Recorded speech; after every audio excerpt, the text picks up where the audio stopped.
Hey everyone, Matt at Triple Act Adventures. Today we're going to do a review of the Garmin Tread XL Overland Edition.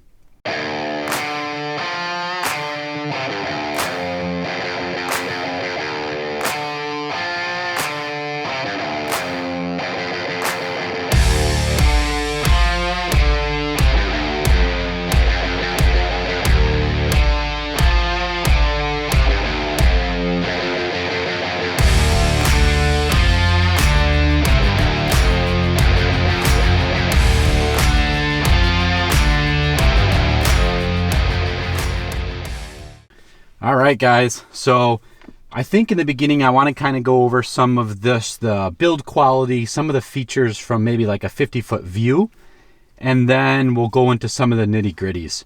I've owned this for about a month now, and I wanted to talk about, before we dig into that, a little bit about my previous setup and why I switched over to this setup. I did talk about that in a previous video, so I won't go too far. Check out my previous videos if you want to kind of hear more about that.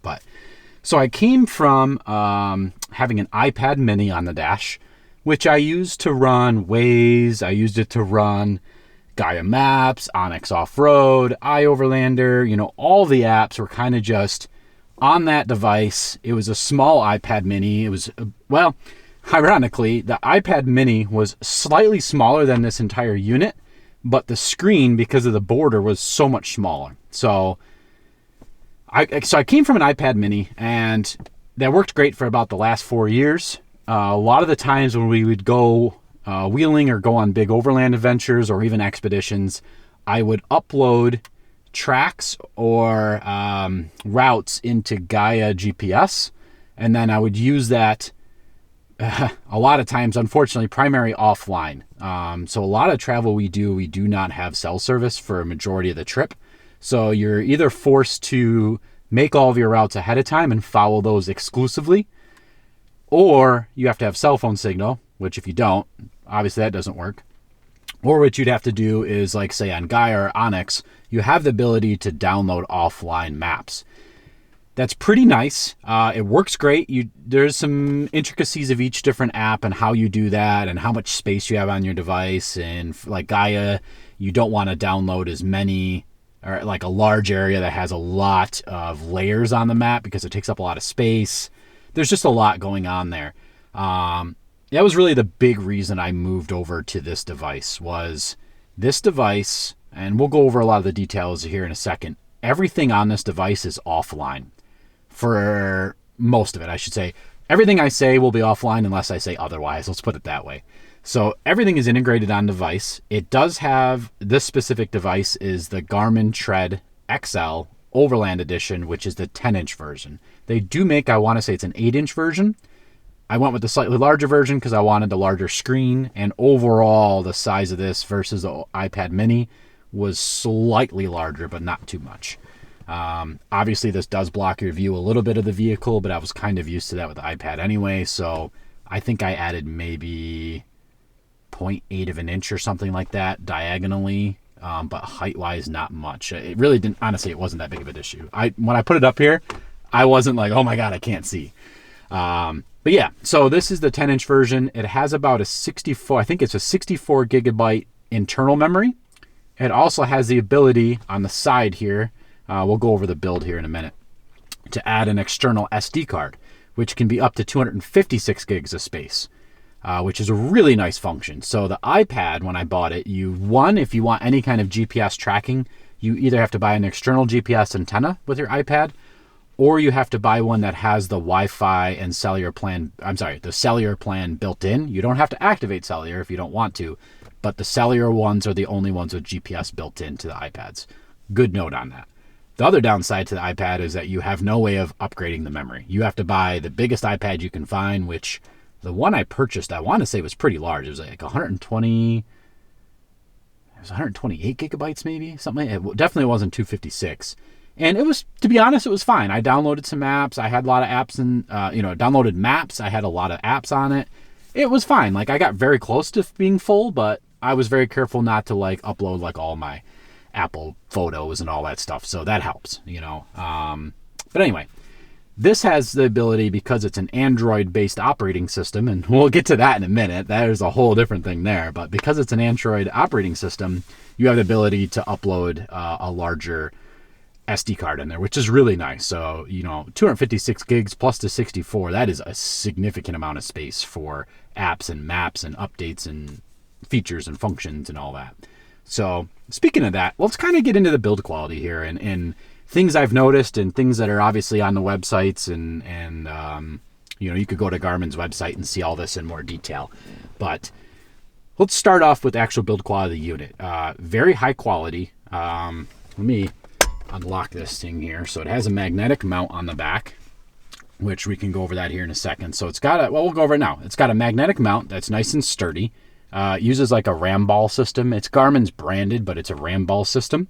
Has a locking function when you're on here. So when it's magnetic when it goes on, it also locks in where it will not come off, which is really nice. And that magnet's right to the back and has all the charging and everything built in. So I have everything up here is hardwired and to my secondary battery system, and that come through these pins allows you just to put it right on there and automatically charges, holds it. Like it's pretty strong. Like it takes effort to pull that thing off there in the first place. With the lock on, it's really not coming off. So overall, that's really nice. The magnetic mount is amazing. Say you wanted to take this off, go up to your rooftop tent or just sitting at camp and you want to do some planning of routes, you can do that. I have not tested the battery on this, for like a battery durability test. According to Garmin's website, it's only an hour at 100% battery. I want to say it was 3 hours at 50% battery. They don't state whether that's while you're navigating or is that just like using the interface. It doesn't say, and I haven't tested it to be honest with you guys. But the battery is actually pretty substantial, so I wouldn't be surprised if you get better than that, so that maybe that is while navigating. But yeah, so good battery, huge screen, 10-inch screen. It is a TFT screen. Works great. The touch functions are all great on this thing. It's very responsive. The screen is extremely bright during the day, and you can dim it down extremely low at nighttime. It's a 1280 by 800 pixels. Note on the dimming, there is a fast way to dim on this that I don't think is mentioned much other than in their instructions. If you press and hold on the power button, which is on the back right, you get a quick menu, and you can just dim the display very easily at nighttime. It will go into an auto dark mode at sunset and sunrise based on your settings. It'll automatically darken the maps and everything based on sunset and sunrise, which is great, but you can further adjust the actual brightness right on that menu, which not many people know. Like you can pull down and do like your Wi-Fi, your Bluetooth, all that stuff from the top, but I don't think many people know that you can press and hold that button and bring up an additional menu. So pretty cool. So let's get into some of the features. So you probably see this huge antenna here. That is for the Garmin InReach. So traditionally people would either have an InReach small unit or the larger units or the little, now they have like little small one without a screen on it. This unit has that built right in. I have not activated it, so if you click it, it's just going to ask me to activate it, but it is built in. It'll do all the GPS weather communication stuff. So if you need to look up weather via satellite, texting, all that, you can look at your location, and you can also call for emergency services. So let me unlock this if I didn't already. On the side here, there's an SOS button that's behind this nice, it's almost like a aluminum CNC piece with a nice, what do you call this thing? Spring. So it's a hidden spring door back there that has an SOS function. On this side, you have a volume up and down button. And then you also have a door, which I was telling you about the SD card. There's an SD card and a USB-C port. You can charge through that port. I believe they tell you not to power it through that port though on their instructions. That is more for plugging it into a computer. There's some stuff you can do with a computer on there. Yeah, because it's Android, you can actually get right into the operating system. And then on the back, you have your power button up here and then just the interface. You can kind of see in this, it's this nice rubberized finish. I want to say it's IP67 rated, so it is dust and water resistant. I don't want to say it's waterproof, but it's water resistant. It might be, you guys got to look that up for me. Double check me on that. But pretty much you can take this outside. You can use it outdoors while you're hiking, camping. If it's raining, not a big deal. The screen works with gloves. I've already tested that. So, you can press everything right on the screen. So that's kind of the build quality. Super nice build quality. Really nice features built in. There are a bunch of Garmin applications and extra accessories that you can integrate in this. So let's kind of go over those now. We talked about the InReach. As you can see right on my main screen is a power switch. So I am running a Garmin power switch in the back. You can pull that up right from here. And you can see I have an auxiliary fuse panel wired up. I have some awning lights that I just wired up. And I have my fridge on here. My exterior lights and my lockers and my sway bar disconnect and all that is all on my Switch Pros, which I covered in my build video. But this powers kind of some other things. And you can do up to 4 power switches. So you would see 4 different power switches here, and you can power these through this. It's all integrated in here. One of the cool things is you can also do that while you're on a map. So while you're on a map, you can pull up your power switch. So say you had lockers or whatever, you could power them through here and do that right through your mapping system, which is really slick. And you can do that with a lot of the functions. So you can do that with the InReach. There's a music player built in. So say you had your phone connected to this, you can play your music, skip through. It shows album art and all that stuff really nicely.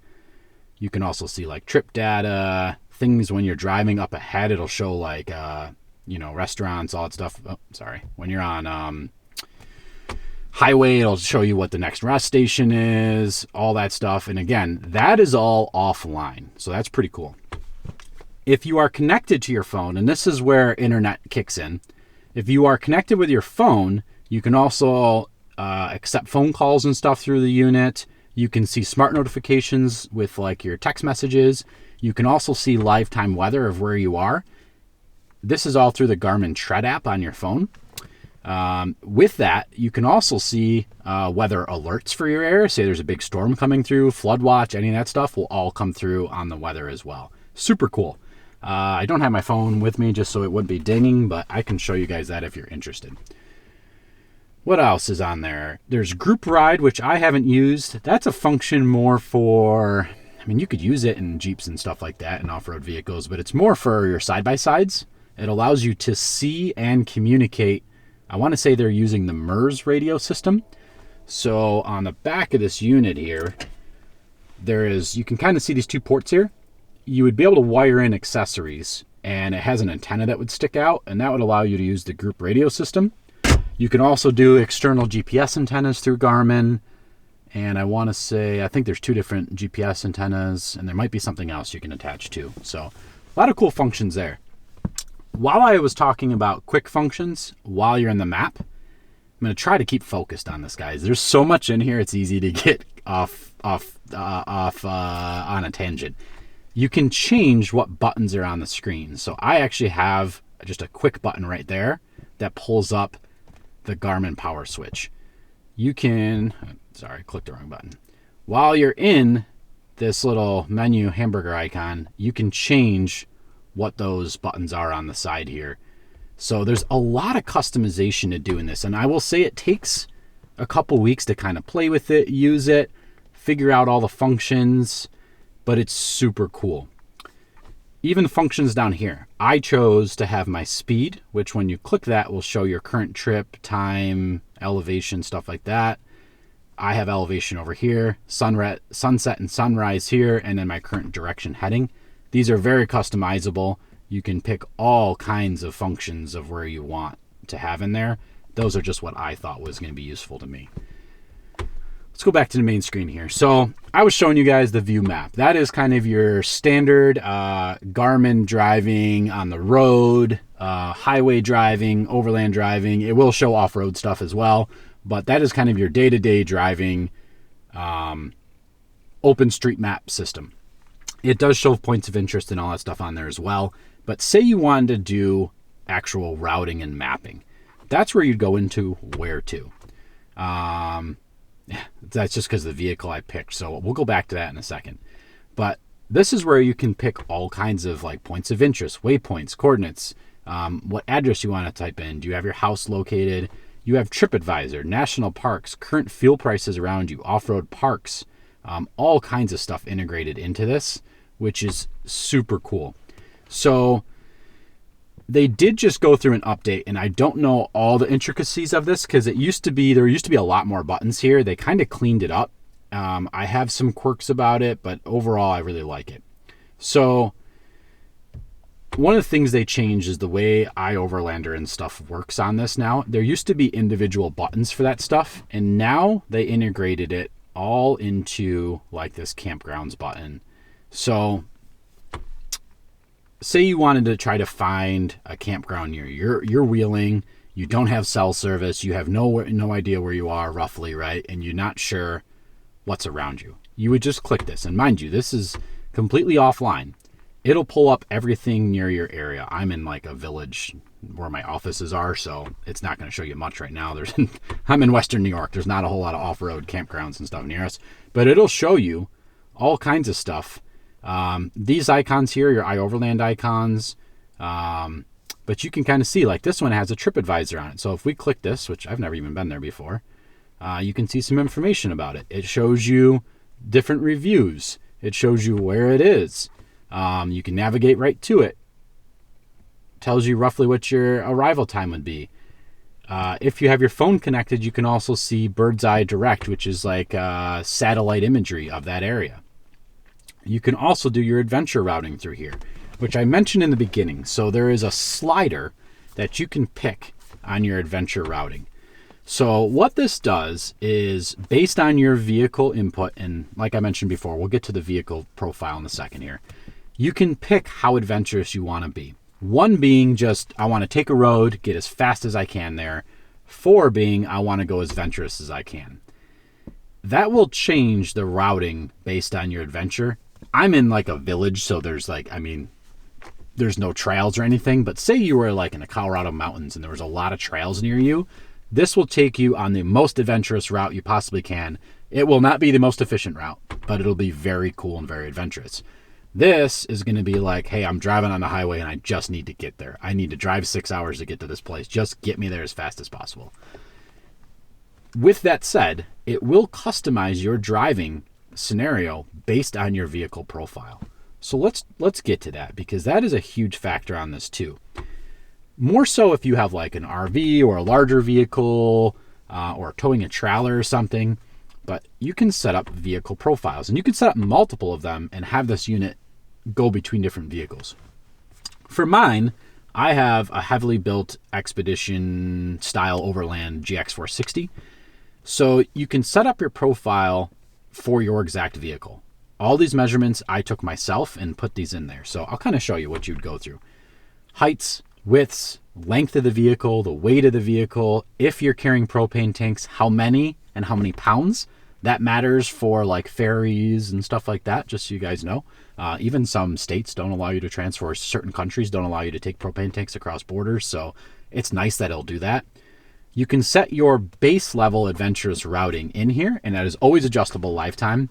Personally, I found setting it at just your level 1 is great, because when you're doing your overland trips, the reality is a lot of the times you're going to be on the road first, and then you're going to want to get adventurous. So my base setting is to always just go the fastest route, just like Waze would be or something like that. And then once I get there, I can mess with it from there.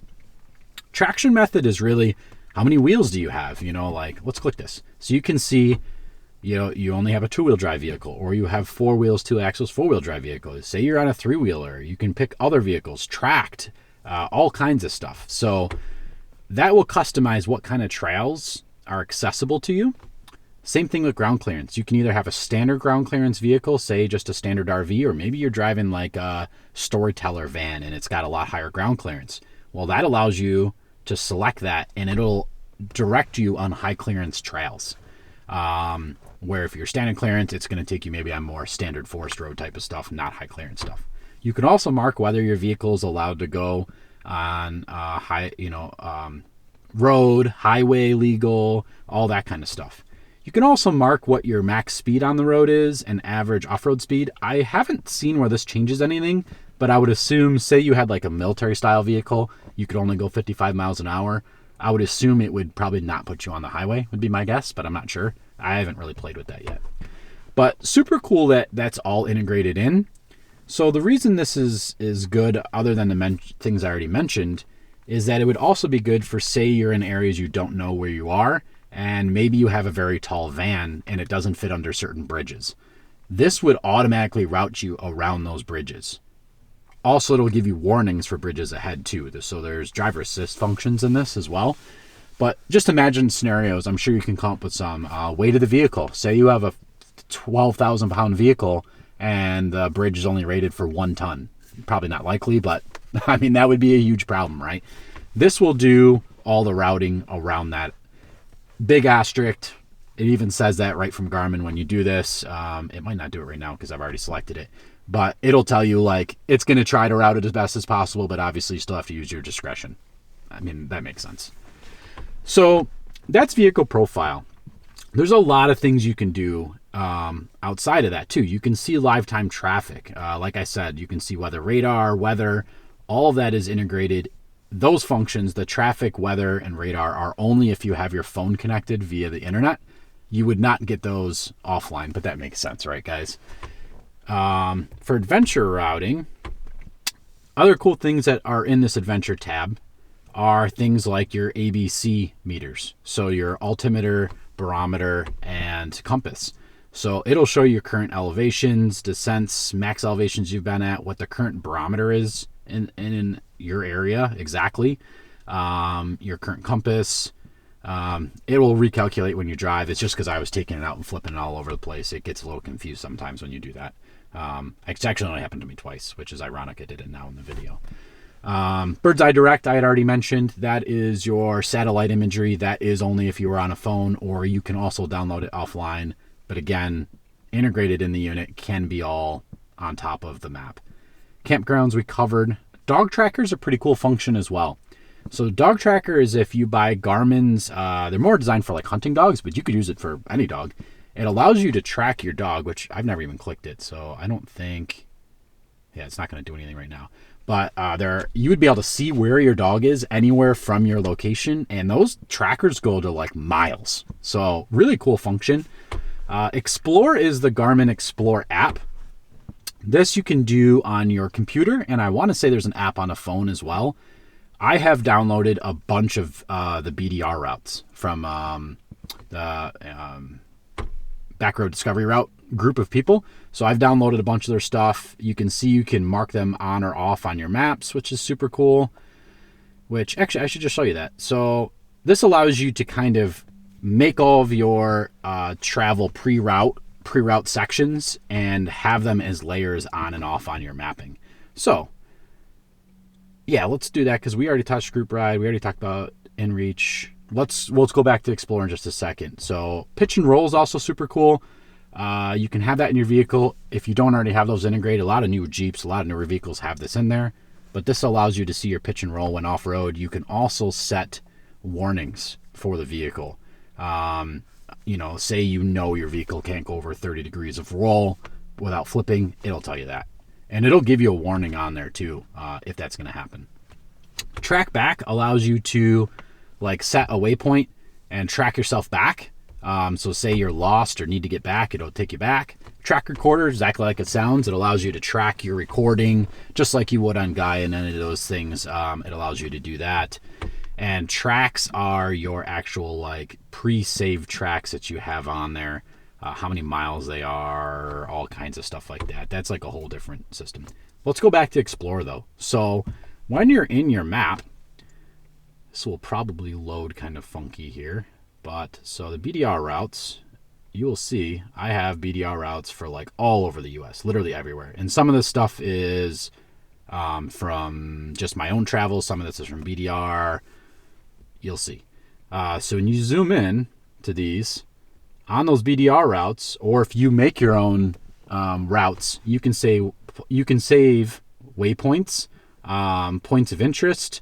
You can color code sections. Like these sections on the BDR route are like a harder route or a bypass route. And it should here, if you press it, it'll show you different things in that area that you pressed. So for instance, like I clicked near that, it's going to show your roads in that area.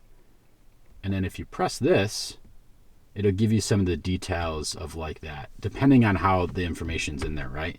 Nice thing is say you wanted to look at, see this gas station, you can route right to it. You can mark notes on there. You can do adventure routing based on your current profile, all kinds of stuff like that. So you're like, oh my God, I need gas. You can get over to that gas. Seasonal gates will be on there if you have that programmed in too. So it just gives you a lot of information, and this also allows you to kind of follow your track. Some of the things you're seeing on here are layers, so that's worth noting. We're up in like Vermont area right now, and we'll zoom in. You will see that there are off-road trails.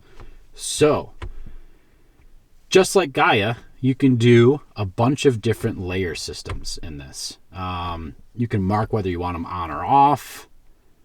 You have adventure roads and trails, snowmobile trails, public lands, private lands. I don't know if I already mentioned, but public and private land on this, you can only see things that are larger than 4 acres. Gaia, I do know you can see anybody's private land. I have found, though, that Gaia's interface is much slower to work than this. This is like snappy. But anyway, also worth noting, this is all offline 24/7. I think it's right now I have Canada, North America, and South America all loaded in this. All offline. I never even have to download anything. Pretty cool. But anyway, so you've got layers that you can turn on and off. United States Forest Service, points of interest, stuff like that. What's cool is we see that there's some trails on this, and in this, it's, let's see, Chilton's Pass, roads for all vehicles, Bruiser's Pass, that's a snowmobile trail, so there's some snowmobile trails, and it looks like it's even telling you who owns part of that land. So if you click this, it'll give you details about that trail. This specific one says trail difficulty unknown. Some trails, it's a little bit better out west than it is on the East Coast, but it'll tell you like there's different colors on the trail ratings. So I want to say, I don't remember the exact colors, but there's different hardness levels of the trails, and the color coding is specific to that, and you will know just by a moment's glance of like, oh, I can do that trail or I can't. It'll also tell you things like what's recommended. Is it open year round? Is your vehicle currently supported on that trail? How long would it take you to get there? All that kind of stuff. So super cool. And again, guys, all offline on that stuff. Super nice. I think that's really all I have to say about the mapping system. There's a lot you can do in there. You can always, when you're on a map, you can always highlight an area and navigate to it. So if you're in like way in here, you can set waypoints, addresses, coordinates, all that stuff. So like we were talking about fuel, that you need the Tread app. So say you have fuel in the area, it'll show you the current fuel prices in the area. Pretty cool. Hotels, things to do, restaurants, all that stuff is all through TripAdvisor. That is all integrated in here. Same thing with off-road parks. There's not much in my area, but you can see, say we wanted to go to Majestic Trails. Let's find some info about it. It's an off-road vehicle park. It's in Pennsylvania. There's the phone number to contact them. All that stuff is all offline, and it shows you all the maps and stuff in that area too. So super cool, right? Like you'd be able to see all the trails at that park. Pretty cool, guys. All integrated in. So let's go over some things that I think aren't widely known online. And this is a huge bonus, guys. This is kind of like breaking news. So this is operating on an Android operating system. What that means is it is very easy to get into the operating system and download your own apps. On Android, they call it side-loading apps. There are videos online on how to do that, and I will actually show you guys. I'll do a whole video on how to do that myself. I think it's Black Yoda something on on YouTube. Has a whole channel on this as well. He's where I learned how to do a lot of this, so I'd rather give him the credit. But I will do a video on this, and I will shout him out as well. He's actually a local overlander to me. But you can sideload apps on this because it's an Android. It will not allow you to do it from Garmin, from the factory. I will tell you that on Garmin's instructions guide, if you dig in deep, they do actually mention that this unit has the ability to I guess you want to say, load third-party APK files, which is like what they use for apps. It is not supported by Garmin. Any features or functions or issues that you would have is not supported by Garmin or the warranty. But pretty much their little note is, yes, it'll do it. You need to figure it out yourself. And they give you instructions if something were to happen to factory reset your device. So Garmin's pretty much just saying, it's there. You need to figure it out yourself. And if it breaks, here's how to reset it. But we're not going to help you. So there's the disclaimer on that. Let me show you a few things. So I could show you through apps, but I actually did some another menu here. So I should show you that actually. So there's a menu here that'll show you InReach messages, your phone notifications, what vehicle profile you have. I mean, you guys can read that. Next thing is apps that you've downloaded. As you see, guys, you have full functionality of Gaia Maps. I downloaded Gaia's APK file. Waze does not work unless you have an internet connection. Obviously, it just does not work. If you have an internet connection, it works just like Waze. I have Onyx Off-Road. I mean, really, these three, you really need internet unless you have like stuff downloaded offline. They all integrate. They all work perfect, though, just like they would on an Android device. Overkill Solar is an app for my my battery management system on my lithium battery pack in the back. I did a video on my lithium system. Feel free to check that out. And JBV1 is a really cool app if you have a radar detector from Valentine 1. I have the V1 Generation 2. That integrates in and gives you all kind of functions. Actually, what's really cool about that, if you guys are radar nerds like I am, it allows you to run it in the background and notifications will pop up on top of your like Garmin screen. And it looks really trick. Like it'll tell you where the cop is, where he's coming from. There's third-party source stuff if you're online. It'll tell you where the helicopters and planes are above you. It's super cool. But anyway, you guys can load apps right onto this. So let me just show you. Gaia Maps. I don't have this connected to my phone or anything. This is all integrated on here. I have found that Gaia... see, I haven't logged in. I'm going to need to do that. But it does all work. If you guys are fans of Gaia, there was a recent update and you have to re-log in. This, if you don't log in before you go on a trip, you need internet to log in, guys. You literally can't use your Gaia unless you logged in before the trip and had internet, which is ridiculous to me. I won't go into that, but I do love Gaia. I don't want to trash them. I've used them for 4 years. I actually own like a 10-year membership or something ridiculous. I paid a lot of money for it. I still use them for a lot of things, including like hunting. But anyway, I think that's ridiculous that they did that. Let's try Onyx. I think I'm logged into that one. So these apps all function just like they would on an Android device. I find that they're a little slow on this compared to my iPad, but it all functions. I mean, this is full on Onyx off-road on our Garmin device. Again, Garmin does not support this. They will not help you, but they say right in their instructions it can be done. So I'll do a video on that, guys. How to load all that stuff. Let's close some of this stuff here. That is kind of everything on this, really, guys. There's a lot of settings, just like any Android device. You can go through the settings. You can set all kinds of stuff. Oh, we should mention that. I almost forgot. Driver assistance. This has driver assistance functions built in. For instance, it'll tell you, say you're in a 55 zone and it's dropping down to 30. It'll give you a little like ding and let you know that, and it'll tell you what the current speed limit is anywhere you are and what the speed limit is coming up. So say you're in a 55 zone, it will come up in the bottom. Here, let me just show you real quick. It doesn't say. So right here, this area I'm in is actually a parking lot. That's probably why. But it would say like, so for instance, it would say 55 and it would be like a white New York State speed limit sign. It would switch to a yellow one and say 30. It'll tell you, it'll ding and tell you, hey, you need to slow down to 30 coming up, which if you're like traveling, that's a huge, huge help, you know, to be able to see that coming up ahead is like, I'm like, oh, that is so nice. Other things it has that are super nice is like, it'll tell you if your speed limit's exceeded. I can't stand that. I don't want that, you know. That, and the downside to this is because it's a big corporation. Say you're going 56 miles an hour and 55, it's going to tell you exceeded speed limit. It doesn't give you like a, you know, a settable, a customizable time or overage, I guess you want to say. So that drove me nuts. But you can see animal crossings, road crossings, curves, schools, construction zones. I mean, you guys can read that stuff. A lot of really cool functions in there. All integrated in. Works right on there. Other things are, say you're driving for a really long time, it'll kind of give you upcoming services for brakes if you've been driving for a long time. All kinds of stuff like that. So super, super cool functions on that. There's all kinds of settings that you guys can get into here.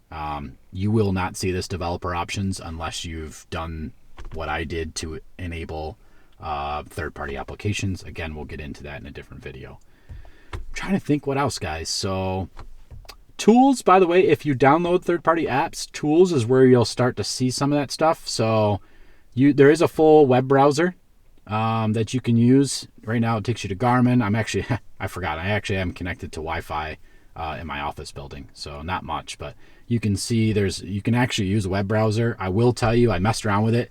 You can download like YouTube app, but the video buffering in this is very bad. It's not designed for that. It works, but it's not great. Like, you could use it in a pinch. A full owner's manual is built into this as well. Every function, everything, any question you'd have is integrated in this. What else here? You can download music, system updates, all that stuff. That is worth noting too. So you do not have to go to a computer to update this. You just go to settings, updates. Because I'm on Wi-Fi, it'll actually check. It will update the software of the unit and the maps, any of the preloaded offline maps, all right through the system automatically if you're on Wi-Fi. So great. I mean, I'm all updated. I have no issues. I would recommend doing that probably before you go on a trip. But yeah, guys, I think that really covers everything. There's so much you can do with this unit. It's all integrated in the dash. As if the Garmin unit wasn't already amazing with everything it does, it also allows you to third-party load apps like I showed you guys, like to be able to load in the radar detector and have Gaia and Onyx and all these additional features on top of an already loaded device is just insane. So it is expensive. I'll have a link in the description. You guys can purchase this from. It'll be an Amazon affiliate link. I earn a small commission. It costs you nothing. If you guys are interested, would love if you purchased it through there just to help me out. Guys, have any questions? What do you want to see? Is there something that I kind of skimmed over that you want to see more on? I want to try to keep this video short. Hopefully you guys can see this. Hopefully it's a good perspective. Let me know what you guys think. Let me know what you'd like to see.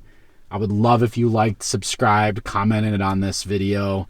You guys are awesome. I appreciate all the love and support. I think we're over 50 subscribers right now, which just blows my mind. You guys are amazing. Until next time, stay adventurous. Love you. Peace.